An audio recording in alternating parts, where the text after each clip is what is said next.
खबरों सूचनाओं का संगम, काव्य कथाओं समीक्षाओं की उमंग, हिमधारा है ये हिमधारा। सुनिए खुद दुनिया को भी सुनाइए, शेयर करिए और कमेंट भी बताइए। हिमधारा है ये हिमधारा। नमस्कार। कविताओं की श्रृंखला में आज प्रस्तुत है डॉक्टर नरेंद्र शर्मा की कुछ कविताएं। पहले सुनिए निष्पक्ष शीर्षक से कविता। निष्पक्ष होना किसी एक पक्ष के बजाय सत्य के साथ होना, सत्य मेव जयते होना होता है। पर निष्पक्ष का अर्थ कतई भी नहीं है मूक होना नहीं है, निष्प्रावी होना नहीं है, निष्काम होना नहीं है, निष्प्राण होना नहीं है। फिर दो पक्षों में से सही पक्ष के साथ होना, और अगर दोनों ही सही नहीं है तो दोनों को गलत बोलना ही निष्पक्ष होना है।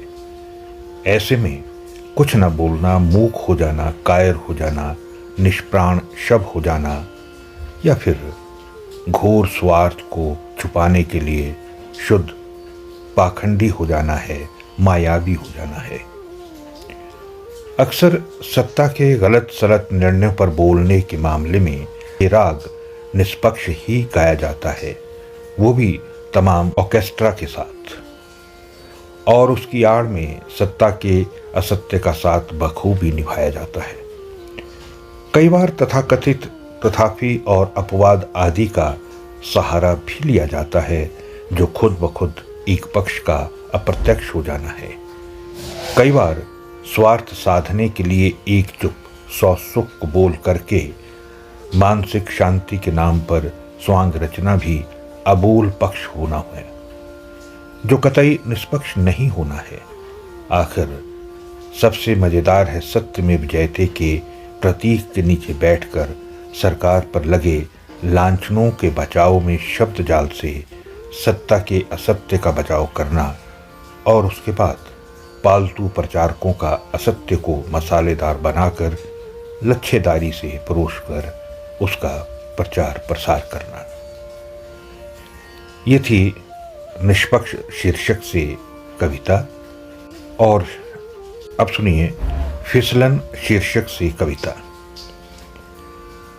जब मानव अहम बहम और फहम से ग्रसित हो जाता है, अहम ब्रह्मास्मि हो जाता है, तभी उसकी नैतिकता की फिसलन होती जाती है।